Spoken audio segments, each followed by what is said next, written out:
আসসালামু আলাইকুম। সবার আগে বাছাই করা 10টি আন্তর্জাতিক খবর জানিয়ে দেব। প্রথমেই থাকছে শিরোনাম। তবে তার আগে অনুরোধ থাকবে ভিডিওটিতে একটি লাইক দিবেন।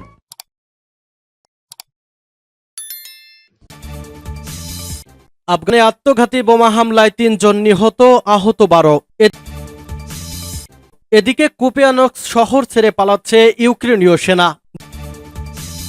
জানিয়ে দেব ইসরায়েলের যুদ্ধ কৌশল নিয়ে যুক্তরাষ্ট্রে বিভক্তি বাড়ছে।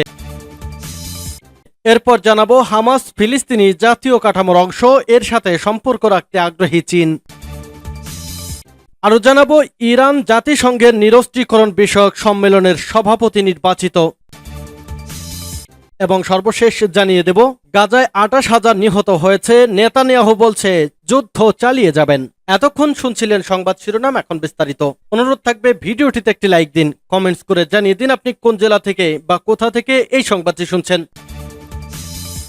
আফগানে আত্মঘাতী বোমা হামলায় ৩ জন নিহত, আহত ১২। আফগানিস্তানের কান্দাহার শহরে বৃহস্পতিবার এক আত্মঘাতী বোমা হামলায় ৩ জন নিহত হয়েছে ও ১২ জন আহত হয়েছে। তাৎক্ষণিকভাবে কেউ হামলার দায় স্বীকার করেনি। গত ১১ মার্চ মুসলমানদের পবিত্র রমজান মাস শুরু হওয়ার পর থেকে দেশজুড়ে একাধিক বিস্ফোরণের খবর পাওয়া গেছে। তালেবান কর্মকর্তারা কয়েকটি বিস্ফোরণের বিষয় নিশ্চিত করেছেন। আফগানিস্তানের রাজধানী কাবুল হলেও দেশটির সর্বোচ্চ নেতা হিবাতুল্লাহ আখুন্দিজাদা কয়েক দশক ধরে তালেবান আন্দোলনের শক্ত ঘাঁটি কান্দাহার শহরে বসবাস করছেন। কান্দাহার প্রদেশের তথ্য ও সংস্কৃতি বিভাগের পরিচালক ইনামুল্লাহ সামানগানি বলেন, একটি আত্মঘাতী হামলায় নিহত ৩ ও ১২ জন আহত হয়েছেন। স্থানীয় সময় সকাল ৮টার দিকে কান্দাহার শহরের নিউ কাবুল ব্যাংকের শাখার বাইরে অপেক্ষমাণ একদল লোককে লক্ষ্য করে এ বিস্ফোরণ ঘটে। তিনি বলেন, মানুষজন সেখানে বেতন নিতে জড়ো হয়েছিল।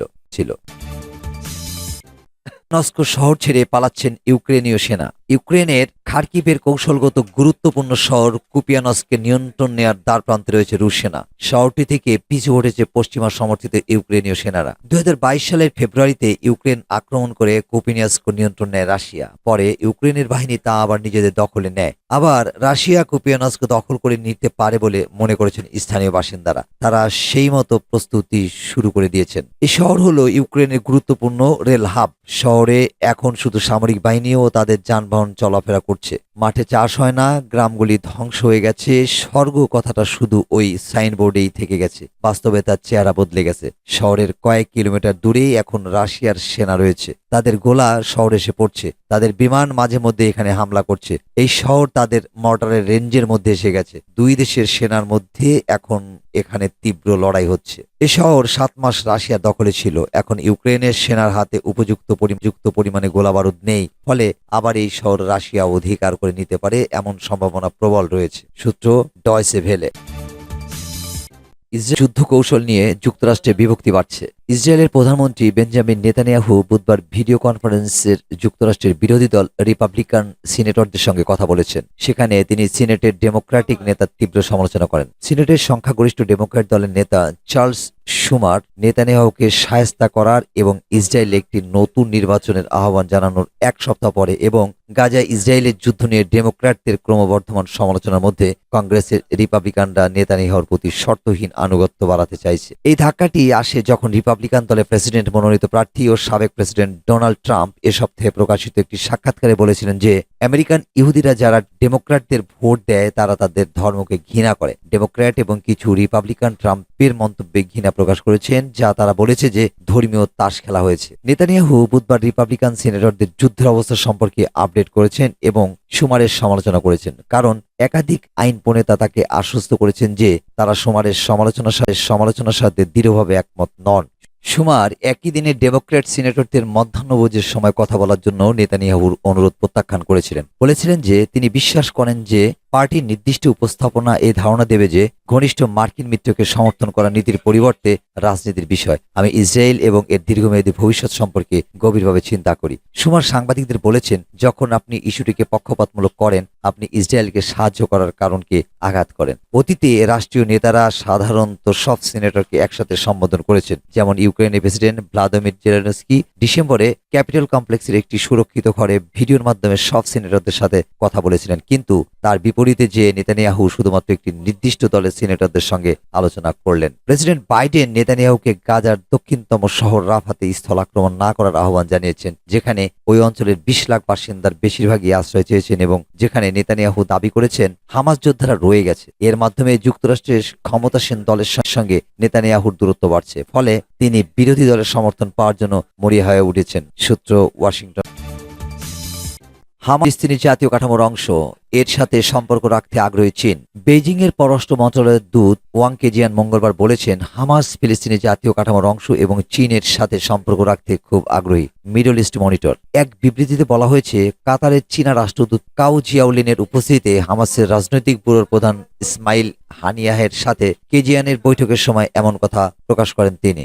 7 অক্টোবর হামাস ইসরায়েলে হামলা চালিয়ে প্রায় 1200 ইসরায়েলকে হত্যা এবং প্রায় 250 জনকে জিম্মি করার পর থেকে চীনা দূত এবং হামাসের মধ্যে এই বৈঠকটি নিয়ে প্রথম ঘোষণা করা হয়েছে। গাজার স্বাস্থ্য কর্মকর্তারা বলেছেন, গাজায় ইসরায়েলের পাল্টা আক্রমণে প্রায় 32,000 ফিলিস্তিনি নিহত হয়েছে, যাদের 2/3 নারী ও শিশু। ইসরায়েলি সেনাবাহিনী বলছে তারা হাজার হাজার হামাস যোদ্ধাকে হত্যা করেছে। কূটনীতিতে বেইজিং এর প্রচেষ্টার অংশ হিসেবে ওয়াং ইসরায়েলের এবং ফিলিস্তিনি কর্তৃপক্ষের কর্মকর্তাদের সাথে পৃথকভাবে বৈঠক করার কয়েকদিন পরেই বৈঠকটি হয়েছিল। জেরুজালেম পোস্ট রবিবার রাতে হামাসের প্রতিবেদনে বলেছে যে হানিয়া ওয়াংকে বলেছেন যুদ্ধ দ্রুত শেষ করতে হবে, ইসরায়েল প্রতিরক্ষা বাহিনীকে গাজা থেকে প্রত্যাহার করতে হবে এবং একটি স্বাধীন ফিলিস্তিন রাষ্ট্র প্রতিষ্ঠা করতে হবে। হামাস বলেছে যে ওয়াং হানিয়াকে আশ্বাস করেছেন হামাসের আন্দোলন ফিলিস্তিনের জাতীয় কাঠামোর অংশ এবং চীনের সাথে সম্পর্ক রাখতে আগ্রহী। ইরান জাতিসংঘের নিরস্ত্রীকরণ বিষয়ক সম্মেলনের সভাপতি নির্বাচিত। ইসলামী প্রজাতন্ত্র ইরান জাতিসংঘের নিরস্ত্রীকরণ বিষয়ক সম্মেলনের সভাপতির দায়িত্ব গ্রহণ করেছে। জেনেভায় জাতিসংঘের দপ্তরে নিযুক্ত ইরানের স্থায়ী প্রতিনিধি আলী বাহরাইনি এই সম্মেলনের প্রথম বৈঠকে সভাপতিত্ব করেছেন। তিনি সভাপতির দায়িত্ব পালনকালে ইরান কি পরিকল্পনা ও কর্মসূচি বাস্তবায়নের চেষ্টা করবে তার একটি রোডম্যাপ তুলে ধরেন। আলী বাহরাইনি বলেন, বিশ্বের একটি শান্তিকামী এবং যুদ্ধ ও সহিংসতা বিরোধী দেশ হিসেবে ইসলামী প্রজাতন্ত্র ইরান বিশ্বব্যাপী শান্তি ও নিরাপত্তা শক্তিশালী করার লক্ষ্যে কাজ করবে। বিশেষ করে ইরান পরমাণু অস্ত্রসহ সকল গণবিধ্বংসী অস্ত্র ধ্বংস করার লক্ষ্যে চেষ্টা চালিয়ে যাবে। জাতিসংঘের নিরস্ত্রীকরণ বিষয়ক সম্মেলন 1978 সালে গঠিত হয়। আন্তর্জাতিক অঙ্গনে আলোচনা ও সলা পরামর্শের মাধ্যমে গণবিধ্বংসী অস্ত্রধর দেশগুলোকে এসব অস্ত্র ধ্বংস করতে রাজি করানোই এ সম্মেলন গঠনের মূল লক্ষ্য। নিরস্ত্রীকরণ বিষয়ক সম্মেলন এ পর্যন্ত জীবাণু অস্ত্র কনভেনশন এবং সমন্বিত পারমাণবিক পরীক্ষা নিষিদ্ধকরণ চুক্তি সহ বেশ কয়েকটি আন্তর্জাতিক নিরস্ত্রীকরণ চুক্তি আলোচনা, প্রণয়ন এবং চূড়ান্ত করেছে। ইরান নিরস্ত্রীকরণ সম্মেলনের সভাপতিত্বকালে পারমাণবিক অস্ত্রের সম্পূর্ণ অপরিবর্তনীয় এবং যাচাইযোগ্য নির্মূলের বিষয়ে পারমাণবিক অস্ত্রধর দেশগুলোকে বাধ্য করা, পারমাণবিক অস্ত্র প্রতিযোগিতার সমাপ্তি, মধ্যপ্রাচ্যকে গণবিধ্বংসী অস্ত্র থেকে মুক্ত করা, অপারমাণবিক রাষ্ট্রগুলোর নিরাপত্তা নিশ্চিত করা এবং মহাকাশে অস্ত্র প্রতিযোগিতা বন্ধ করার লক্ষ্যে কাজ করবে। সূত্র পার্স টুডে।